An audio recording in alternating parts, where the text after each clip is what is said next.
This interview is with Distinguished Professor Emeritus of Music Pablo Ortiz. Pablo was born in Buenos Aires, Argentina. He studied composition at the Universidad Catolica Argentina with Gerardo Gandini and studied piano with Roberto Caamaño in Buenos Aires and with Ángel Solar in Barcelona, Spain. He obtained his Ph.D. from Columbia University in New York City, focusing on composition under the guidance of Pulitzer Prize-winning composer Mario Davidovsky. Pablo started his academic career at the University of Pittsburgh prior to joining the UCD Department of Music in 1994. As the first Jan and Beta Popper endowed professor in opera at the University of California, Davis, Pablo reorchestrated one of his earlier chamber operas, Perdida, after Monteverdi's most recent opera, Il Combattimento di Tancredi e Clorida. He also wrote Cassandra as a co-production for the Teatro Colón in Buenos Aires and the Greek National Opera that was performed in Buenos Aires in 2024 and Athens in 2025. Pablo was interviewed by his longtime friend and colleague, Distinguished Professor Emeritus Christopher Reynolds. Okay, Pablo, this is something I've been looking forward to talk to you about your career. You came here in 1994, so it's astonishing to me that's 32 years ago, and that's how long we've known each other. I had the pleasure or the duty of being chair at that time, and I had we had a colleague, Ross Bauer, who came to me one day and said, I've identified somebody who I think we should try to hire. He called you, I believe, is that correct? He did. I was at the University of Pittsburgh at the time. Yeah. And we had been living in Pittsburgh for maybe a year and a half or 2 years. Okay. And our daughter was born there. Yeah. And Anna, my wife, had found a job at Carnegie Mellon. I was teaching at the University of Pittsburgh. Yeah. And we were, relatively happy. We had a beautiful apartment. And you both knew the East Coast very well. You both had been in Manhattan. And yeah, for many, many years. Yeah. So one day, in those days there were no cell phones, right? Right. We came back from the park. We had a little dog. Yeah. And I received a phone call from Ross. Yeah. Who I had known, for quite a while, actually.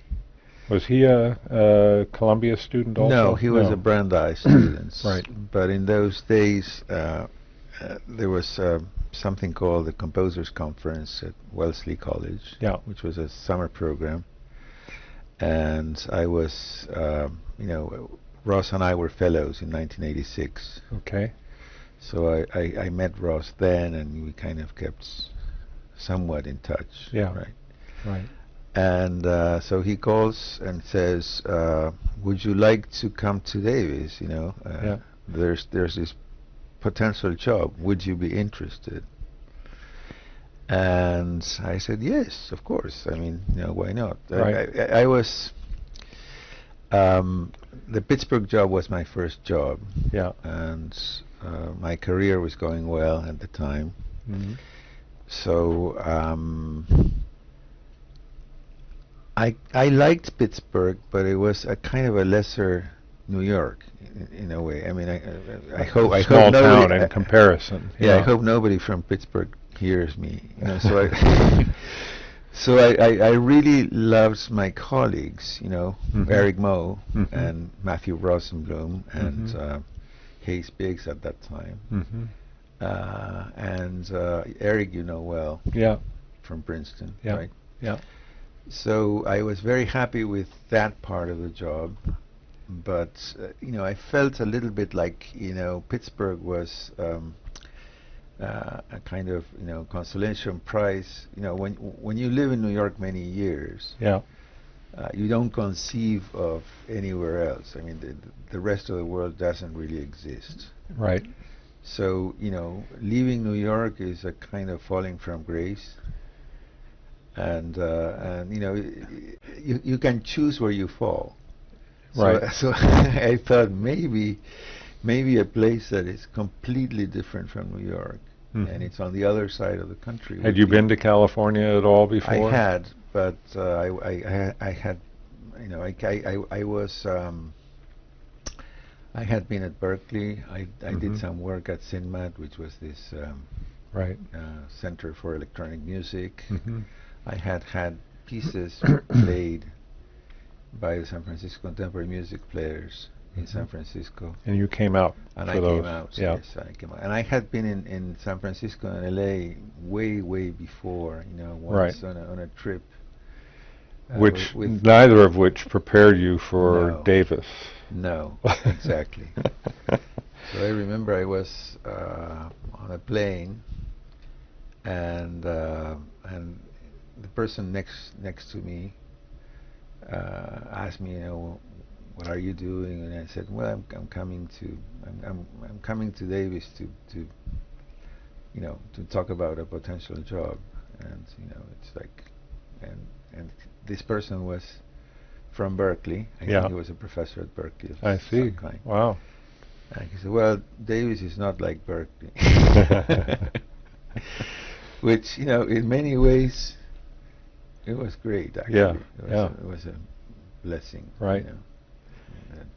Well, I remember I had no idea you were a fan of The Godfather, but I remember saying to you when I called you up, the department voted, we were all enthusiastic, and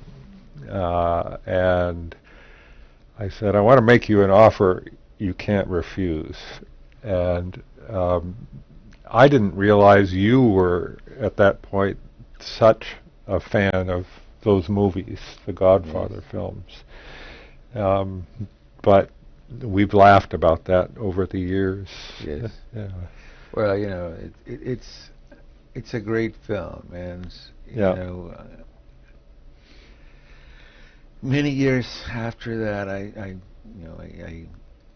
came up with the idea of a history of film music course, which was one of my most successful courses. Right. And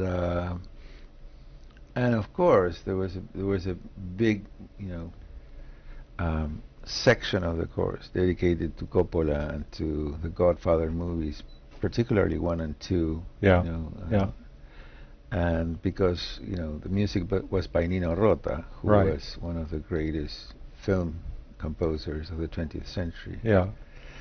So I was a total fan. But I also think The Godfather, you know, it's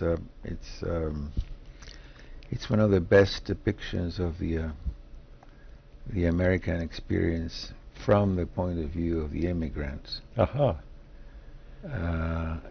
let's come back to that when we get to talking about classes. I still want to focus just for the time being on you arriving here, because so we hired you, and this is before email, I think. There was email, but you had to go into a little booth. And you would see, you know, I remember when I first came here, there was this little office where there was a computer that was dedicated to email. And on the second floor. And I would, you know, see David Nutter's emails because you know, they were just there. Which was funny, you know. And then I think you had to, you know, like get in and get out. But he didn't get out. So I see. It was funny, you know. I mean, there was nothing confidential or anything like that, because in those days email was not used in the same way as it is now.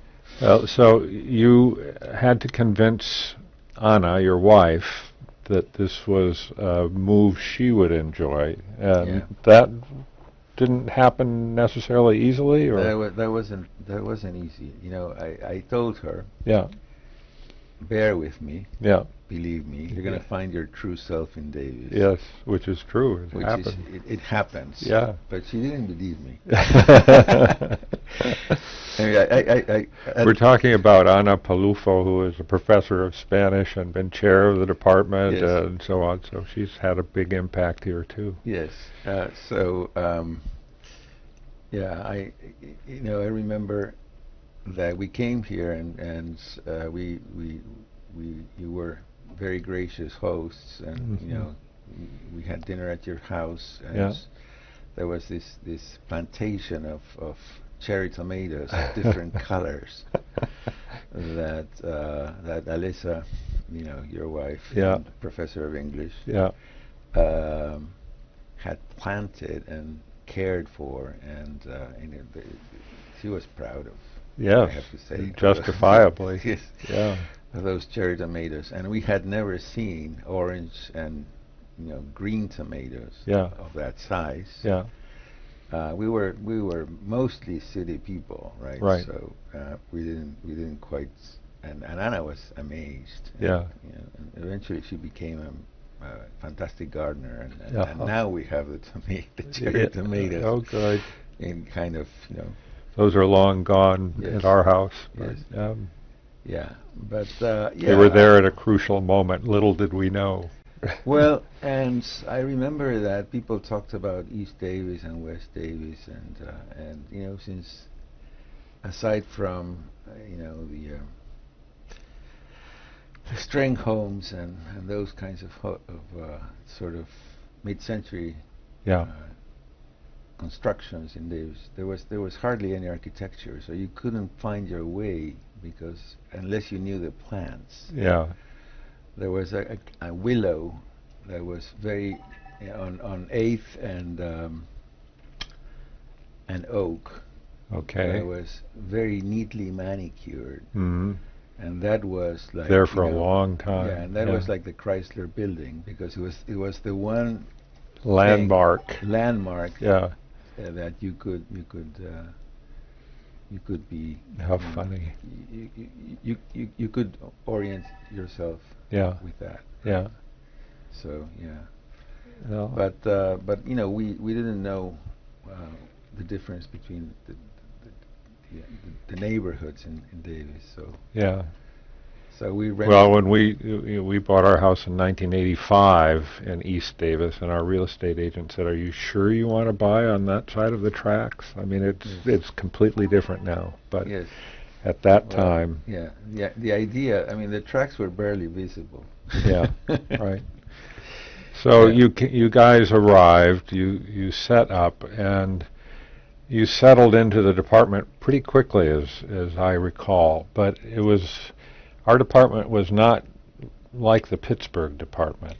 Definitely not. And one of the things that I appreciated was that we had a very good relationship. In music in those days. Yeah. Now there are more subdisciplines. Right. Now there's ethnomusicology as a big thing. Yeah. Right. In those days, ethnomusicology was not as prominent as it is now.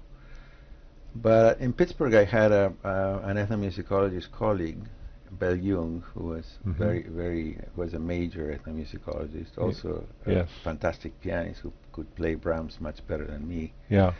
And then I had a number of musicologist colleagues. Don Franklin, for instance, who was a Bach person and the chair of the department. Yes. And I mean, he's probably dead now, but we didn't have much of a relationship, and I remember when I that's normal. Yes. When I they gave me a Guggenheim fellowship, and I went to Don Franklin's office, and he said, "Oh, now we're going to have to replace you." Oh, congratulations! He didn't say congratulations. I mean, he was a nice man, but obviously he didn't have much of an appreciation for composers. And when we went. We did the trip to Virginia. Yeah. One of your colleagues there, friend of yours. Yeah.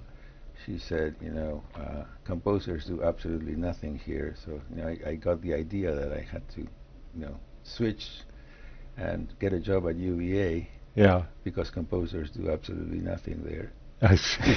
Right.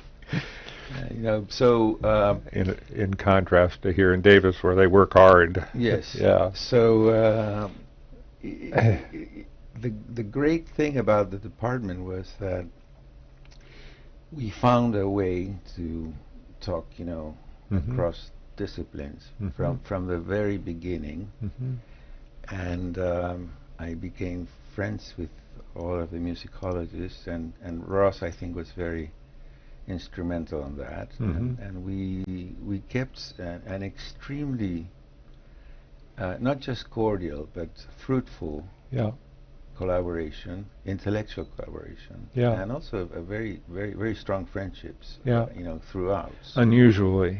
Yeah. I mean, part of that, as I understand it, was there were more composers in our department than was normal at the time, in terms of the proportion of the department. I mean, you were half the department, I think, more or less. There were maybe 13 of us at that point, and there was a choral director, and then 5 or 6 musicologists and 6 composers or something like that. Well, eventually, at the time we were only 3. Okay. Because there was Andrew Frank and Ross. And myself. Okay. But then Wayne Slauson. Wayne Slauson was there. Yeah. Wayne Slauson was Dash Theories. Yeah. Right. And Wayne was a little different. I have to say. Yeah. But we expanded dramatically when Laurie San Martin and Yu Hui came. We had one of those, lucky moments when you get 2 positions for one. I don't think it's the case anymore, but in those days, definitely not, from all I hear. In those days, life was different. And deans had, the ability to, when they saw exceptional talents and opportunity, to, bring. But there was always a kind of extraordinary curriculum that said an undergraduate major needed 3 years of music theory. Yes. And 2 years of music history. Those are, so 6 quarters of history and 9 quarters of music theory. I don't believe that either of those is still the case, but at that time, that was one of the more rigorous requirements in the country for being a music major. Yes, and then there was the requirements, which was quite unusual as well in our doctoral program. To have 1 seminar in one seminar in composition or theory, and 1 seminar in for all the candidates. So if you were a candidate in composition, you still had to have a seminar in musicology with the musicologists, which was great. Yeah, because one of the complicated aspects of music departments in those days was that people had no appreciation, and they didn't have the ability to communicate with people in other subdisciplines in the department. So that created bad blood, and what territorial feeling. We are the real thing, and what do they do after all? And fights over the budget and so on. Yes, exactly. And whenever there is a position, it's going to be ours because we need it so much, and these people. That business of composers being in musicological graduate seminars really made the seminars more interesting for me, and it was made clear to me one year when I taught a seminar on musical illusion, and I taught that here at Davis, and I taught it at Stanford. At Stanford, it was only musicologists. Here, the seminar was much more interesting because composers they bring a different knowledge of music and a different ability an ability to talk about music in a different way. And so the seminars were way livelier here than they were at Stanford. Yes. Which was because here interesting. People don't, the composers don't just write about the illusions. Yeah. They use them, like Stravinsky, said. I mean, you have to be a good thief. Right. Yeah. So, you allude as a way of living. Right. Well, you're having a conversation with a previous generation or century of composers. Yes. So exactly. You want to be part of that dialogue, and so you have to. First of all, I remember something that one of my first teachers in Argentina, Gandini, told me. You just have to know everything. You have to know all the music that ever existed. That's the way you become a composer. If you don't know that, you are in serious trouble. You have to be able to. And we were talking about film music. John Williams. Right. He knows all the music that ever existed, and he refers to it. Yeah. Yes. Reappropriates it. Reappropriates. Yeah. But what I mean is the relationship with the music of the past. Yeah. It's complicated. My other major teacher, Davidovsky, he always told whoever wanted to listen that he had become a composer by studying, 16th century counterpoint. Right. He had some really good 16th century counterpoint teachers in Argentina from Germany. Yeah. And that's what taught him to be who he was. And he was a devout admirer of Dufay and Ockeghem and all those people, which I am too, right? Right. So it's this relationship with the past is something that, at least in my, conception of the world as a composer, was a very important element. Right. And it's interesting because it seems somewhat contradictory to the notion of avant-garde of the 20th century, and yet, for instance, Webern did a fantastic transcriptions of, Bach's cantatas. Yeah. So you can see that it's a thread that runs, through the whole of the 20th century, somewhat subterraneously. And but everybody is, our friend Ana Maria was at Kurtak's birthday, and Kurtak is another one of those people who kind of relies heavily on his. That's Ana Maria Busseberger. Knowledge of Bach. Yeah. And and so it's a very big deal. So for me to be able to communicate with musicologists who I respected and admired was a fantastic opportunity. Yeah. And I have to say I had always been interested in the voice. So when I first came here, Paul Hiller was the choral director. Conductor. Yeah. And he's again one of those people who does Perotan, but also Steve Reich. Yeah.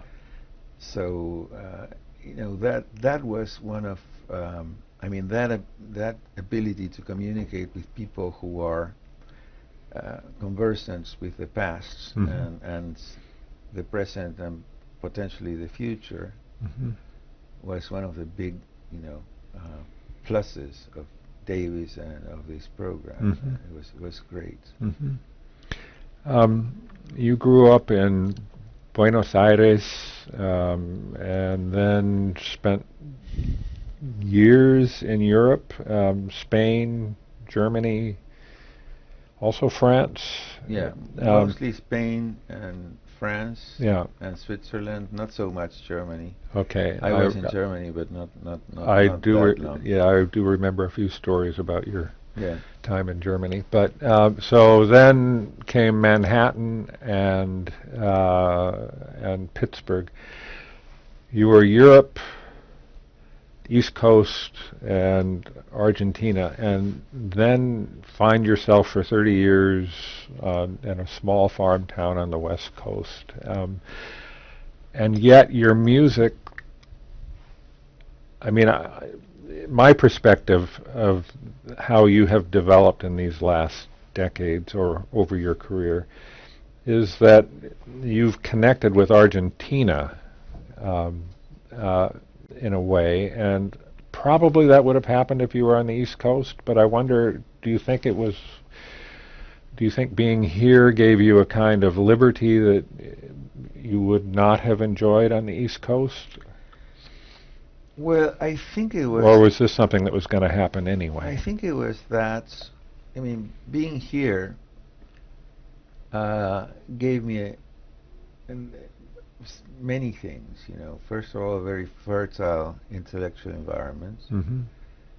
Second, time to work, Mm-hmm. because this is a very, I mean, as far as everyday living, it's a very easy place. You know, I had a relationship with the guy who gave me the tickets. I had a car in Manhattan. Yeah. And I had to park the car in front of hydrants, and I had to wake up at 5:45 and hope that I would get there before the guy who gave me the tickets, and move the car or just sit in the car. I mean, yeah. And yeah. Davis, you don't think about those things. No. You don't get any tickets ever. Right. Maybe you do, but it's a very rare occurrence. Yeah, and so that was a blessing to have the time to work. Mm-hmm. Also, I one of the things that I did being here was, with Ana, my wife, we did a program in Argentina for the students. Mm-hmm.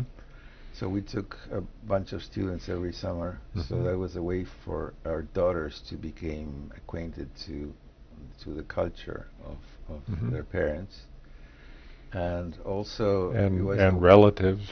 Yes. Yeah. Yeah. Yeah. And it was also a way for me to continue to be in contact with that that part of my cultural mix, so to speak. Yeah. So I did lots of things in Argentina over mm-hmm. the years. Mm-hmm. I did the last thing I did was an opera, which was a co-production of the Colón Theater and the Greek National Opera that right. you saw.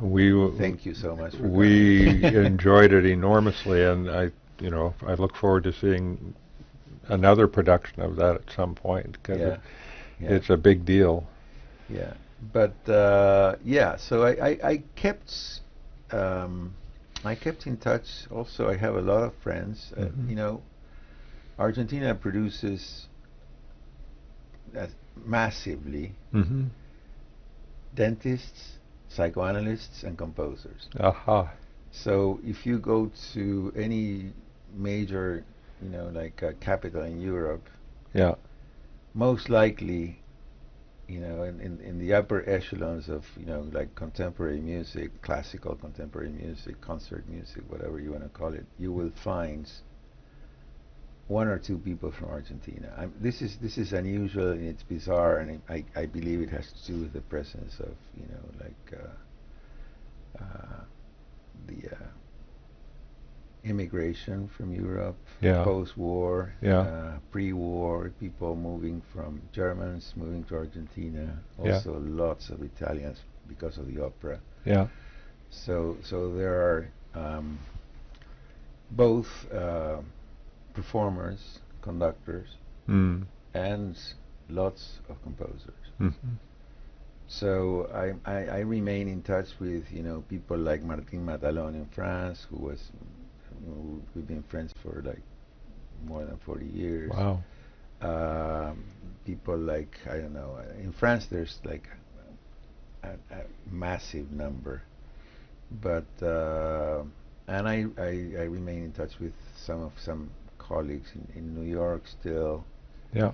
And so there's this, you know, there's is there a Mario Davidovsky network? There is a Mario Davidovsky network. Yeah. Mario Davidovsky was my teacher, and he came to New York in the 50s, late 50s, and he's one of the people who came up with the idea of music for tape and instruments, for electronics and instruments, right? Which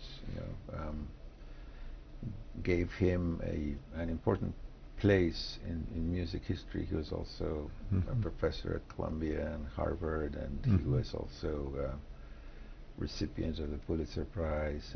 And so and he had, when I came here, I came to study with him, and the program at Columbia was possibly one of the most relevant for composers in this country. Brandeis was kind of like associated, you know, it was and then there was, I mean, that's when the big divide between uptown and downtown composers existed, and you know, broadly speaking, it was the difference between people who were in the academia and people who were not. And the people who were not were roughly the minimalists and some experimental composers in California, like, you know, Lamonte Young and Terry Riley, who are like here.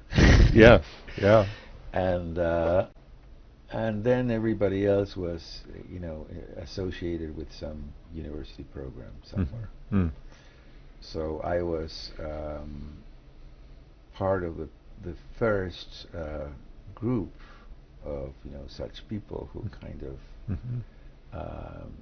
again, you know, in the same way that we tried to bridge the divide between composers and musicologists, we also had a different appreciation for the minimalists or the downtown people, or, you know, the people who were in the avant-garde that was not academic, right? And we started to write music that was not so mathematical? Well, yes, mathematical, or you know, circumscribed to a certain very specific aesthetic world. Okay. It was defined by certain tendency, you know, mostly the Second Viennese School and whatever happened afterwards. Right. Which was the one way to write music, let's say from academic music. Yeah. From, let's say, 1950 or 1945, right, all the way to the 70s. Unless you were George Crumb. I mean, there are some exceptions. George Crumb was a very interesting exception, but he was at Penn. Yeah. And so he was an academic composer, but very, very different. And he was formative for Andrew Frank, yes, our colleague. Yeah. So, I mean, my perspective from the musicological side of the department was that each of you composers had your own style. Yeah. And I think that was unusual too. I mean, there are some larger schools of music, Indiana, Illinois, Eastman, where, because there are so many people, obviously there's a breadth. But in a lot of small departments, people look to reproduce themselves and each hire. Well, at Columbia, where I studied, there were three people. Jack Beeson, who was an opera composer, Davidovsky, and then Cho Wen-chung, who was a Chinese composer, who was responsible for bringing all the Chinese composers to this country, meaning Tan Dun and, you know, Chen Yi and no, Joe and Sulong, and all those people came exactly when I came. They appeared. There was this movie called From Mao to Mozart. Yeah. And after that, I remember it. Yeah. Yeah. After that, Wen Sung, who was the head of the U.S.-China exchange, started bringing all these composers from China to Colombia. So I think that had an effect on, an effect that was, well, it would be interesting to study that. That transformed Colombia, because yes. before that, they were all sort of in the Milton Babbitt orbit. Yeah, well, that's precisely my point. Yeah. I mean, Colombia became a somewhat eclectic place. Yeah. And that opened up the whole game. Right. And the Chinese, of course, did stuff that Tandun, I mean, did things, with water and wonderful things. Yeah. Yeah. And so that was a very interesting moment. And the reason why I'm saying this is that in Davis we had something not as widely geographically divergent, but interesting in the sense that the thing that we were the most proud of, and the thing that I'm the most proud of in this program, is that we had absolutely eclectic program where there was no school. At Stanford, they had Ferneyhough, and everybody who studied with Ferneyhough composed like Ferneyhough. And that is a serious problem, because Ferneyhough does hyper complex music that takes 4 or 5 years to learn, and people would do that for Ferneyhough, but not for a Ferneyhough disciple. Right. So all these people who were at the time writing extremely complex, hyper complex music were never performed. Yeah. But most of all, they were part of a school. You could say that Colombia was a school too, if you think of Davidovsky, but it wasn't, because there was Davidovsky and Bison, for instance. I owe a lot to Bison, and Cho and Chung I also owe a lot to. I studied with all three of them, and even though Mario was my main teacher, I learned a lot from both of them, and things that kind of opened up my aesthetics and my vision of the world. And I think the kind of program that we had, which was based on the fact that everybody has to work with everybody. Ross was more kind of Babbitt-esque, and at the same time a jazz musician. Right. Which is interesting contrast. Yeah. Andrew Frank was he was a serial wannabe composer who did not really follow that, and was more of a, I don't know how to describe him, but he was different, and I think Crum was a huge influence. Yes, he was able to rely on his ear, I guess. He was, yeah. and so did I, but in a different way. Yeah, and I was always interested in history and allusion and quotation and all of those things. From the very beginning, when I was studying with Gandini in Argentina, who was very interested in that. So, and the students, the thing that we were the most insistent about with the students was that they didn't have to sound like anybody else. Yeah. I mean, not that you have to be.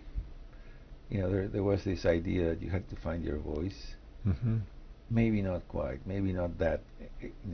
Exaggerated. Maybe your voice could owe to 25 different influences, and yet you don't have to sound like you come from a school. One of the things that we prided ourselves of, at Davis, was that all of our students sound completely different, and they don't sound like they are, or part of the same program. They don't sound like all. you, or exactly. Yeah, definitely not. Or like their me, teachers. Or definitely not, Yeah. not like Ross. Or Yeah. And I think that remains in a way in the current program, because Laurie does her thing, and Sam Nichols does his thing, and Mika Pelo does his thing, and Kurt Brody does his thing. Right. And all of their things are different things. Right. Exactly. Teaching in the department meant also teaching classes for the university at large, and for me the great breakthrough was history of rock and roll, which freed me from music appreciation classes for the rest of my career, and I was thrilled. For you, and you mentioned Ross with jazz. For you, film music, which we already opened up, but why did you have the idea? Because you could have taught other things too. Well, I one of the things that I did for a living was write music for films. I didn't do too many films, but I did some. I worked with one of the main directors in Argentina who was a friend of mine, and people tend to find a team.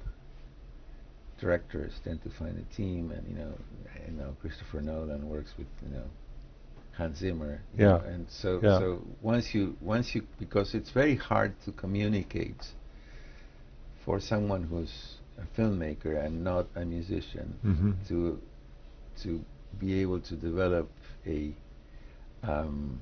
vocabulary that you can share with a composer, with a musician. And when you say something, it's like Spielberg with John Williams. You say I need this, and the composer comes up with this, and perfect match. Right? Yeah. If you have to do that with somebody else, it takes years. You have to start all over again. Yeah, it takes a lifetime. Yeah. So I did some big movies in Argentina, and I was always fascinated by films, and I watched lots of films. Still do. Still do. Yeah. So that's and then I at some points, this is a funny story. I realized that you better teach something that you're interested in, because the passion projects. Absolutely. So I came up with the idea of teaching a course on Wagner and Star Wars, which is essentially the same story. Yeah. And the newer prequels did not exist then. There were, the first three. That was in the early 2000s? I think it was late 90s. That's late 90s. When the first prequel was about. Okay. And since I watched those movies with my daughters, I thought, why not? Yeah. It's the same story. It's the hero story. And that was not a music department class, as I recall. That was a humanities class. So I had something like 210 or 220 students in that class. Very popular idea. Yeah, very popular idea. It was probably my most successful course. Mark Brill was my TA. I see. So we go back a long time. Yeah. And and that's.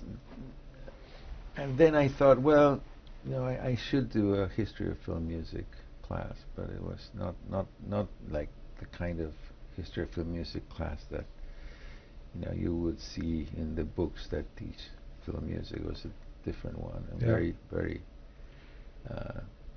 very personal. It starts from silent films, and it goes all the way to wonderful Coppola and and even further. Right. And that was for 40 or 50 students? How big? No, it was much bigger. It was 120. Yeah, great. Anywhere between 120 and 150. Yeah. That's great. It's massive. You also did a fair amount of administration. Oh, yes. I mean, that's a curse in a way, but also it makes life interesting at times. So, I mean, as I opened up, one of the administrative pleasures I had was hiring you. There are occasions where you can do something that you're really proud of, Yes. and you were chair at least once. I was chair once. Yeah. And I was spared. And I was always proud that at the end of my chairdom, I received a Pavoni coffee machine from my colleagues, which is something very, I mean, something that I'm extremely proud of. I still have the Pavoni. I don't use it every day, but it's right. Yeah, and but you also developed ties outside of the department. Yes. I think to an exceptional extent. And that is because you give nice dinner parties, you have conversations that you don't need to talk about your work all the time. You can talk about other things. And well, yeah. So I think the dinner parties are a big part of it, but also I was always interested in the voice and words and music. And so I was always interested in I mean, aside from films, I like to read. And something that some composers like to read and some composers not so much. But I was lucky to to be in touch with people who like to read. My teachers like to read. Well, but in terms of your campus administration, you were vice chair of the academic senate, so that's 2 years of that's a big deal. That's a lot of meetings to do that job. It's a lot of meetings. Yeah. Well, first I, through my love of the written word, I became interested in the humanities at large. And Ana, my wife, professor of Spanish and professor of mostly gender studies and 19th century women writers. That was her area. Is her area. So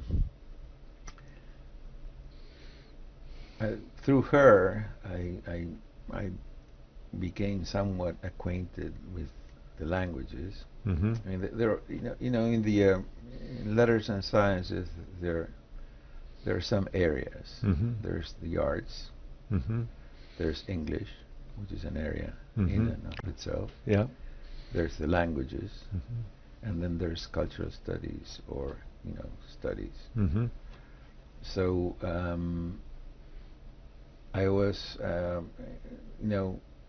Hart Hall or the studies was not as prominent when I first came here. But I developed ties and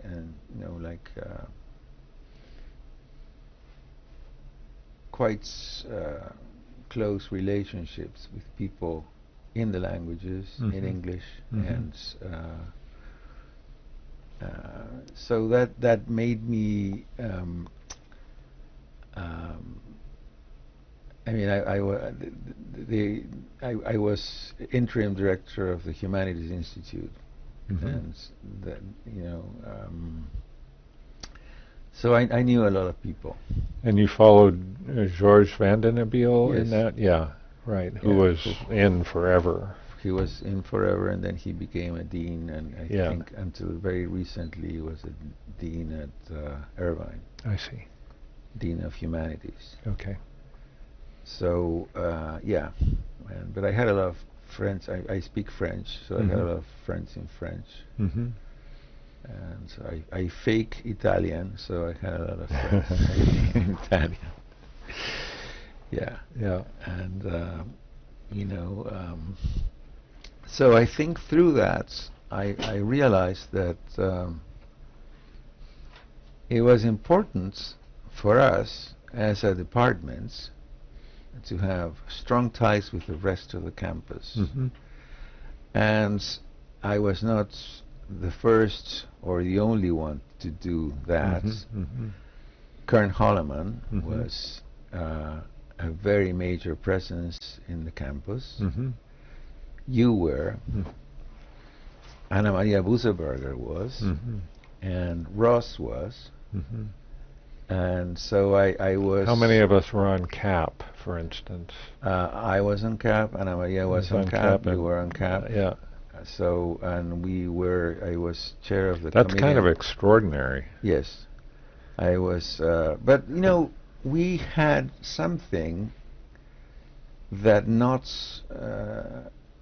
all of the people in the arts have, which is, like, for instance, my interest in the written word. I mean, of course, there are lots of visual artists who read and who are, like, conversant with. Yeah. But by virtue of what we do, I need poems to write music. Right. And you write for a living. Yeah. Musicologists. Yeah. Historians. Yeah. Right. Yeah. So I think we're very, very nicely positioned to be, an in between the humanities and the arts. I have both marveled at the role in our generation that music played on campus, and then also wondered, well, maybe it's because we were a little bit peripheral to the heated cultural debates that were going on in languages and so on, that we were not in a position of having to take a side. Do you think that perhaps played a role, or it's just that we were lucky, or whatever? Well, in a way, I think that played a role because we were not. I mean, even though we could follow the the debates, we could take sides and everything. Even, right? Yeah. We were not directly. I mean, we were somewhat peripherally. Yeah. In part of those debates. Right. So I think that that gave us, an objectivity. We, the opponent was not the enemy. Right. But that's also somehow I think that we had worked our way up and made contacts with people in other departments, and that doesn't always happen. English was 3 times as large as our department. Spanish is probably also comparably. Yeah. And bigger, not that much bigger, but bigger. Yeah. Anyway. So it was a time, looking back, when you could do things. I mean, there was the will, and there were the means. And since we were not Berkeley, or we were advantaged by the fact that we were not Berkeley or UCLA, so there were many things that we could do. That we didn't have the weights of I don't know, several more years of history and endowments that that kind of weigh you down. Weigh you down or steer you in a certain direction. Or, so we felt, I think, very free. Yeah. And that goes also beyond music and in the humanities and the arts, and the things. If you look, for instance, at the visual arts at Davis, it was a little bit of the same thing. It was something that flourished because it had nothing to do with anything else, and it became its own thing, right? So, yeah. Well, Pablo, this has been a pleasure. I thought we were going to run out of steam about 30 minutes ago, but here we are. Yeah, so we continue. I'm enormously grateful, Chris, because you hired me. You asked me the Coppola question. Little did I know. You made me an offer that I couldn't refuse, and the other thing is, we have the same birthday, so we've been celebrating our birthdays together for some 30 years. Right. So that's very special. Yep. Okay. Yeah, I'm very grateful for my time here. It was great. I'm grateful for your time here too, Pablo. Yeah. Thanks.